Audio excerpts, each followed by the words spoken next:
What's up, YouTube? I'm Guy. Today on the channel we are going to be reviewing a Rolex. The Rolex Day-Date 36mm reference 118238. A solid yellow gold Rolex Day-Date. And wow is all I can say. This leads up to a quick thank you that I have to send to my friends over at Exquisite Timepieces. Exquisite Timepieces is a brick and mortar watch dealer here in the Naples, Florida area. They have something on the order of 50 different brands, of which they are an authorized dealer, and an outstanding pre-owned inventory. This Rolex Day-Date does, of course, come from their pre-owned inventory selection.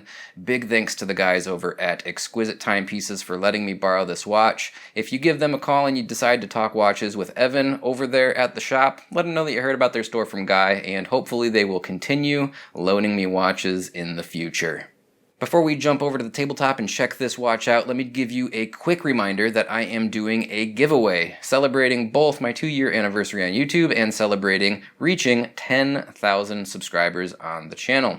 2 outstanding milestones that I'm very proud of and I'm very happy to share with you guys. Go into my video library, or I'll put a link down in the description of this video if I remember, to the video that is announcing, I guess is what I want to say, my 10,000 subscriber giveaway. The giveaway will be happening at the end of this month, October 2018. So yeah, check out that video so you can learn how to be eligible for that giveaway.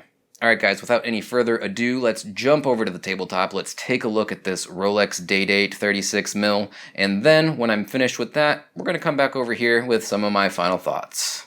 Alright guys, here we have it, the Rolex Day-Date 36, reference 118238. Before we dive into the review and talk about all the features and specifications about this watch, I have a little bit of a funny story, I guess you could say. When I picked this watch up from the watch store I got at home here, was taking a close look at it, threw it on the wrist, took a couple of pictures so that I could post them on my social media accounts.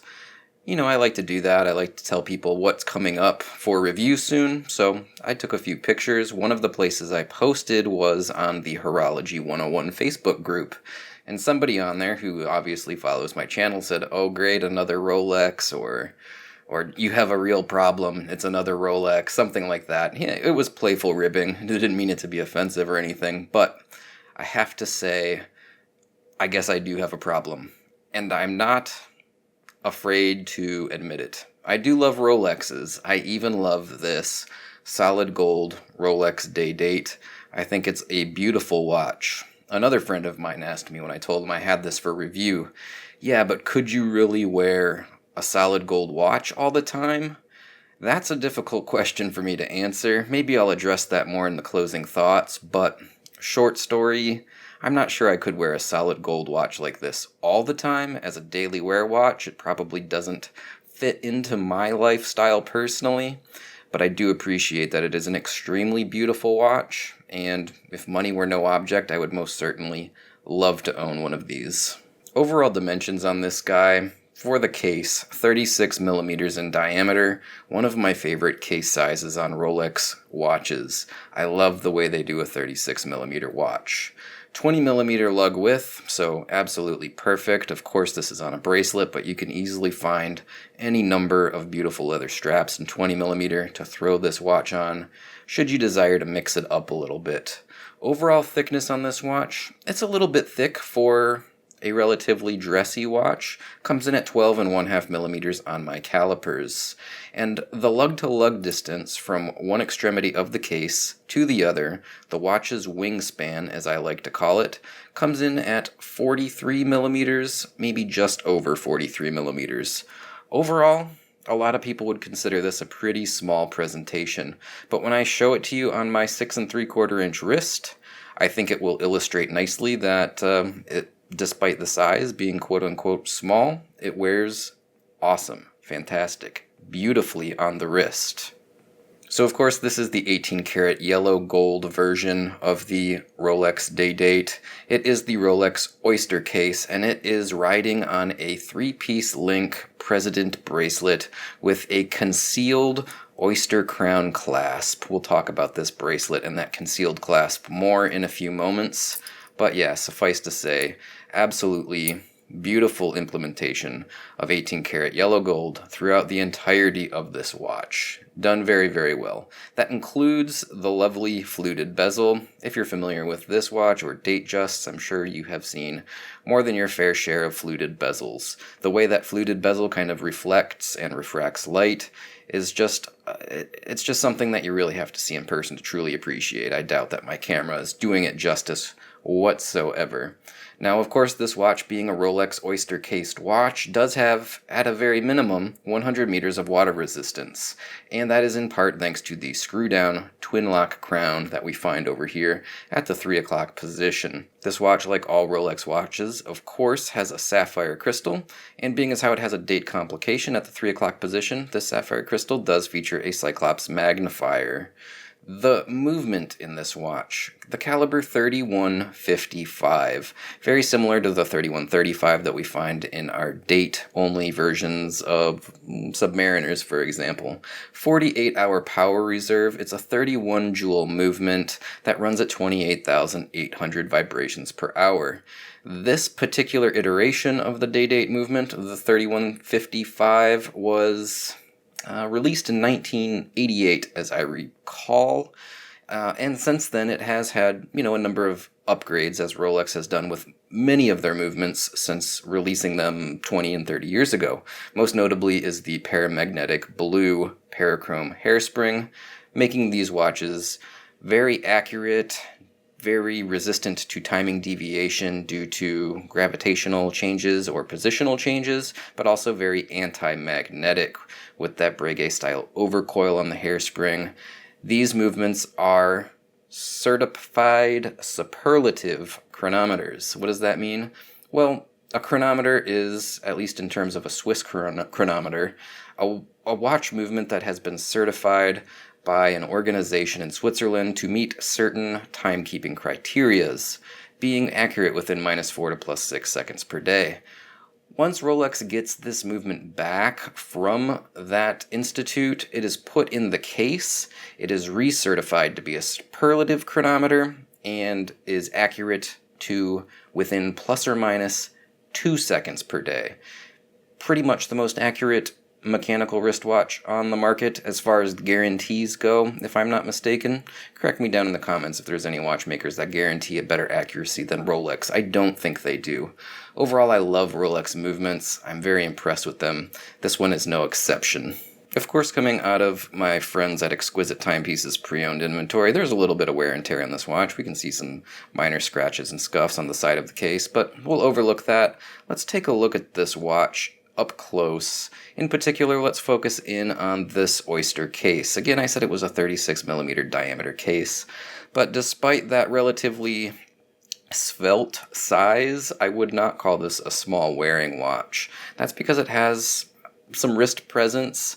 The case is not like a Rolex Super case with great big bulky lug profiles, but it is not undersized either.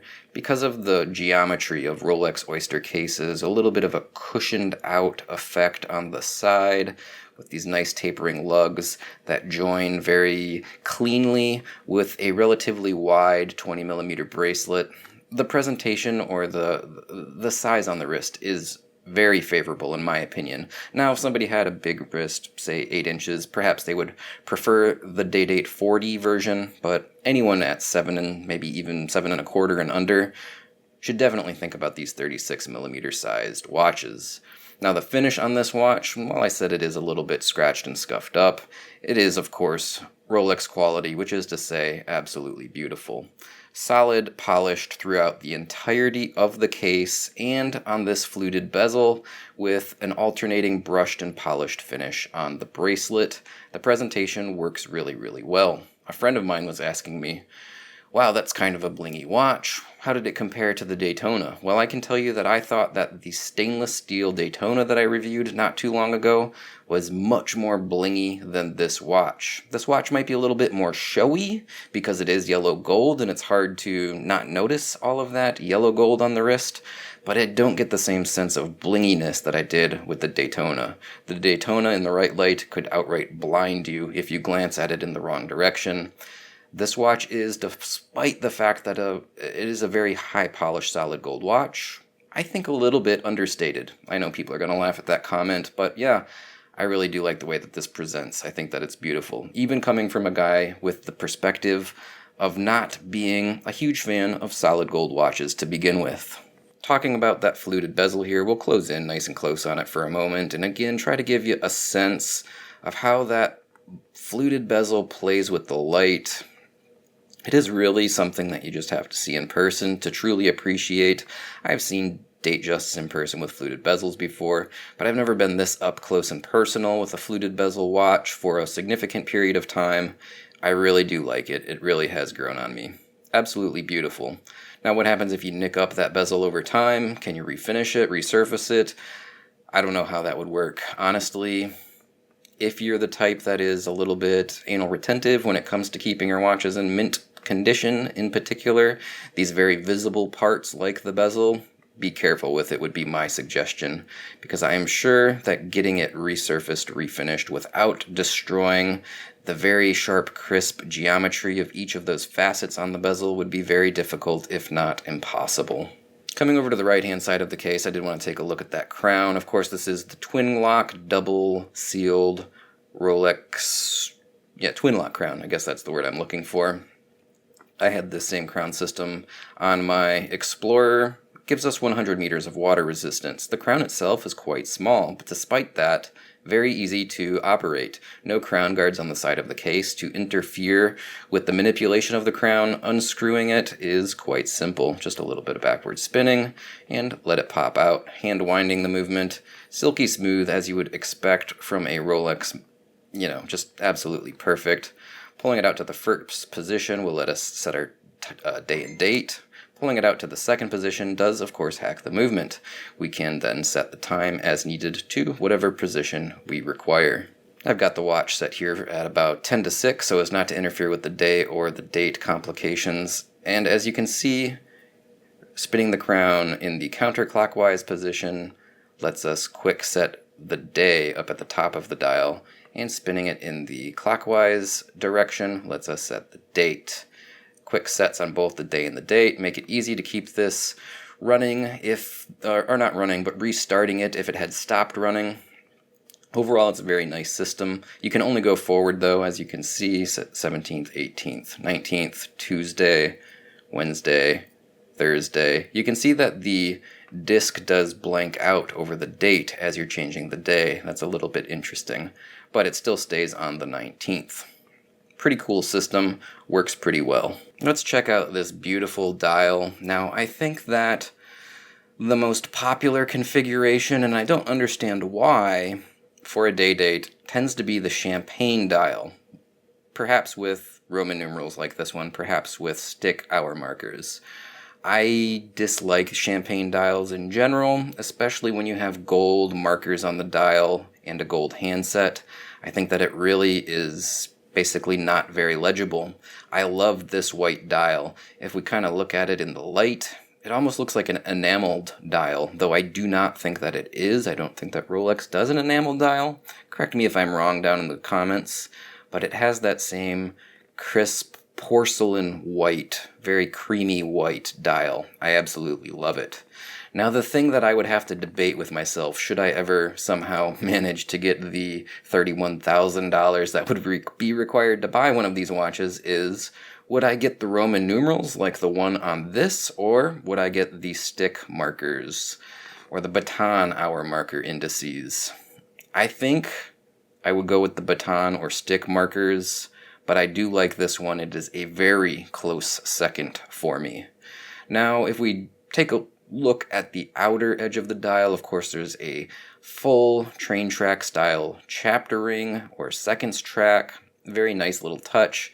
Gives it kind of a classic, almost, vintage vibe when I see Roman numerals with that closed train track chapter ring. I think of older watches, and this watch was of course conceived in 1956, 55, 56, somewhere in that time frame. So it would make sense that it has All of those classic design cues still tied into it even to this day. If we drill in a little bit closer there, of course, we have an applied Rolex coronet in 18 karat gold, and of course the hands and all of the markers are in 18 karat gold on this dial. It looks beautiful. Just below that, Rolex Oyster Perpetual Day-Date on the very bottom, superlative chronometer officially certified, and Swiss made in between that 6 o'clock hour marker. The day window up at the 12 o'clock, cut out just beautifully. It looks fantastic. The printing on that date disc, Saturday in this case, very sharp, crisp, and legible. And of course the date complication at the 3 o'clock position with the very divisive Cyclops magnifier. If you've watched my Rolex videos, you know that I like the Cyclops magnifier. For my own personal watch, I opted for the Submariner with date. I think that it's a nice aesthetic. I don't have any problems with it, but a lot of people dislike that. For those of you that dislike that, a day-date or even a date just, obviously are probably not going to be in your future unless you want to do some modifications and remove that Cyclops from the glass or the sapphire crystal. Or alternatively, I guess you could take that crystal out entirely and put a smooth crystal in. I would not be mucking about with my day-date, or a date just for that matter. I like the Cyclops. It looks great to me. Speaking of this sapphire crystal, I don't know if you've noticed the reflection. If you look dead on here, you can see my camera reflecting in that crystal a little bit. But for the most part, reflections are a only slight problem on this watch, which is cool because in general, I often complain about Rolexes and the level of reflection that you get from the crystals on their watches. It's an issue in that they don't use an anti-reflective coating or treatment, not even on the underside, certainly not on the top side. They don't use a treatment or an AR coating at all. The thing that I've noticed over time when it comes to wristwatches without an AR coating on the crystal is that when you have a white dial, particularly not a very glossy white dial like this one, it's not as bad. Yeah, you see a little bit of a reflection there, but under most conditions, it's not too terrible. Yeah, in the very brightest of lights, my studio lights there, it's reflecting. You can't read it. But even with AR coating, that would be impossible to read. It's picking up those little reflections, like seeing your own face in the crystal, or in this case, the camera lens, that you like to try to avoid. On a black dialed watch, like my Submariner, it is pretty harsh. The level of reflectivity in the crystal is a problem. But again, on most watches with a white, non-glossy dial, it's not necessary to have AR coating, and that's one of the multiple reasons why I would choose this watch with the white dial. I really like how legible the dial is, and, the absence of the AR coating is not a hindrance to that legibility. So let's talk about this 3-piece link presidential bracelet, developed specifically for this watch in 1956, roughly. I believe it's the only Rolex watch that you will find this president bracelet on. You can't get it on Datejust or any other watch. Of course, you can get the Jubilee bracelet on other watches, but that this bracelet is unique to this watch is very cool. The end links, like all of Rolex's end links, are superbly done, very nicely machined. They do end links the best. There's no wiggle or rattle, something that I noticed on several Omega watches. The fit of the end link to the body of the case, on Omega watches, it just tends to be a little rattly. My Speedmaster, for example, a little bit of a disappointment in how loose the fit is between the end link and the case. Rolex does their end links superbly. Solid end links, of course. Solid links, of course. Held in, of course, also by a screw system, if we can find the screws here. Very tiny screws. I think those are maybe 1.2 or 1.4 millimeter screws if you had to resize this watch. I would make sure you're using high quality screwdrivers so as not to muck up those screw heads. Gold tends to be a little bit softer than steel, and you could, I'm sure, do some damage there if you weren't careful. Now, as I had mentioned, we have center links that are high polished, and these are a little bit scratched up. The polishing is not as vibrant as I would expect it would be on a brand new watch. That's just something you have to deal with both high polished center links, even if it's a stainless steel watch, but especially on a gold watch. Gold just scratches a little easier. It's a little bit more soft. But it is still a very attractive presentation nonetheless. We have The outer links in a nice brushed satin matte finish, and then of course the edges are a high polish as well. Just an absolutely beautiful bracelet. When we talk about the articulation of the bracelet, between every link from the edges to the centers, nice, just excellent articulation. This wears on the wrist as comfortable as any watch bracelet that I have ever seen. It just so happens that this bracelet is sized up pretty much perfectly for my wrist. Here's a shortcoming about this watch though. Being as how it is the hidden clasp system, I believe they call this the Oyster Crown hidden clasp, no micro adjusts whatsoever, not even half links. It better fit you perfect or it may not fit you at all. To open up the clasp, you just articulate this little Rolex Coronet logo and the clasp does fold over. We have a nice high polished solid 18 karat gold swing arm. The blades are very nicely done. Of course we have the traditional Rolex engraving there on the swing arm. And then all here we have just links. There's no, oyster clasp on this side of the bracelet like you might be more familiar with on a number of other Rolex watches. It's just the swing arm integrated into this little tiny flip lock, and that's all you have. So, because there's no actual clasp here, we have no micro adjust, we also, again, don't have half links. This better fit perfectly for you, or you might have a little bit of a problem with it. Now the links are short. I think they are around 5 millimeters in length. So not like a full oyster style bracelet with 10 millimeter long links. Removing one link is a little bit less of a drastic change. Perhaps finding the perfect fit wouldn't be as difficult for most people, and like I said, the way that it is currently configured fits my wrist perfectly. Speaking of my wrist, 6 3/4 inches, there it is, riding on it. 36 millimeter case with the 43 and a half maybe millimeter lug to lug. It is a perfect size for me. I absolutely love the way that this presents on my wrist.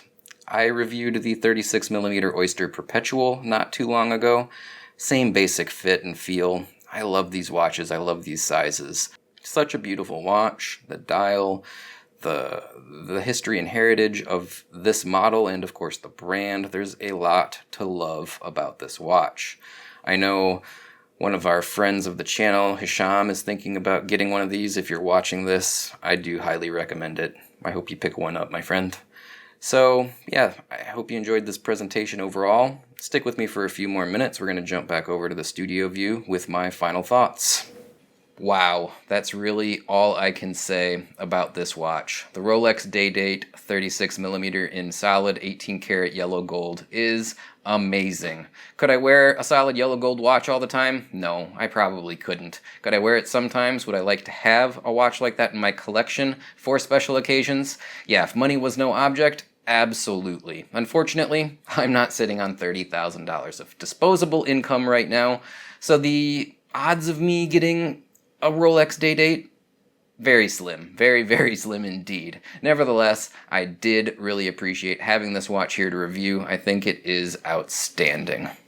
Alright guys, that's going to wrap this up. I hope you enjoyed this presentation of the Rolex Day-Date 36mm. Thanks again for tuning in. As always, if you'd like to help support the channel, there's a list of ways down in the description of this and every video that I do. You can follow me on social media if you'd like to follow me on Facebook, Twitter, or Instagram, whichever you prefer. I would appreciate that. Number 2, you could support me on Patreon, and a big thank you to the guys that have been over on Patreon helping me out. That means the world to me. Finally, if you'd like to buy anything that I've reviewed, you're thinking about doing a little Amazon shopping, click on my Amazon affiliate link before you pop over there to purchase anything, and I get a small commission. Those commissions do add up over time, they really do help, and a big thanks to the guys that have been using my Amazon affiliate link. I do really appreciate it.